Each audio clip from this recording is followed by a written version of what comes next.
વરુથની એકાદશીની કથા. ચૈત્ર માસની કૃષ્ણવદ પક્ષની એકાદશી. ધર્મરાજ યુધિષ્ઠિર બોલ્યા, હે ભગવાન, ચૈત્ર માસના કૃષ્ણ પક્ષની એકાદશીનું નામ તથા તેની વિધિ કઈ છે, તેનાથી કયા ફળની પ્રાપ્તિ થાય છે, તે કૃપા કરીને કહો.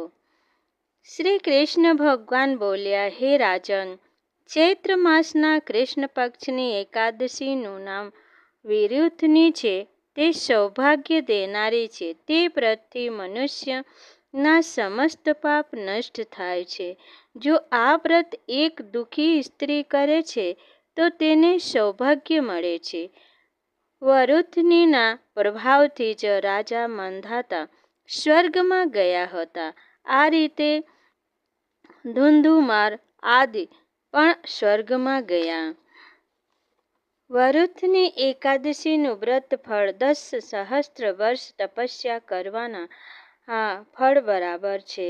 કુરુક્ષેત્રમાં સૂર્યગ્રહણના સમયે એકવાર સ્વર્ણદાન કરવાથી જે ફળ મળે છે તે જ ફળ વરુથની એકાદશીના વ્રતના પ્રભાવથી મનુષ્ય આ લોક અને પરલોક બંનેમાં સુખ પ્રાપ્ત કરે છે અને અંતમાં સ્વર્ગમાં જાય છે.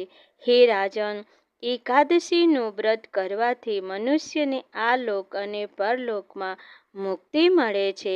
શાસ્ત્રોમાં કહ્યું છે કે હાથીનું દાન ઘોડાના દાનથી અધિક ઉત્તમ છે. તેનાથી ઉત્તમ તલનું દાન છે. તલથી સ્વર્ણદાન, સ્વર્ણથી અન્નદાન શ્રેષ્ઠ છે. સંસારમાં અન્નદાન સમાન કોઈ પણ દાન નથી. અન્નદાનથી પિતૃ, દેવતા, મનુષ્ય બધા તૃપ્ત થાય છે. શાસ્ત્રોમાં કન્યાદાન આના બરાબર માનવામાં આવ્યું છે.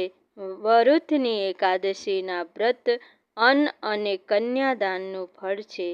જે મનુષ્ય લોભના વશમાં થઈને કન્યાનું દાન લઈ લે છે તે પ્રલયના અંત સુધી નરકમાં પડ્યા રહે છે અથવા એમને આગળના જન્મમાં બિલાડીનો જન્મ લેવો પડે છે. જે મનુષ્ય પ્રેમ અને યજ્ઞ સહિત કન્યાદાન કરે છે તેના પુણ્યને ચિત્રગુપ્ત પણ લખવામાં અસમર્થ છે. જે મનુષ્ય આ વરુથની એકાદશીનું વ્રત કરે છે તેને કન્યાદાનનું ફળ મળે છે. વરુથની એકાદશીનું વ્રત કરનારે 10મના દિવસથી નિમ્નલિખિત 10 વસ્તુઓનો ત્યાગ કરવો જોઈએ. કાંસાના વાસણમાં ભોજન કરવું. માંસ.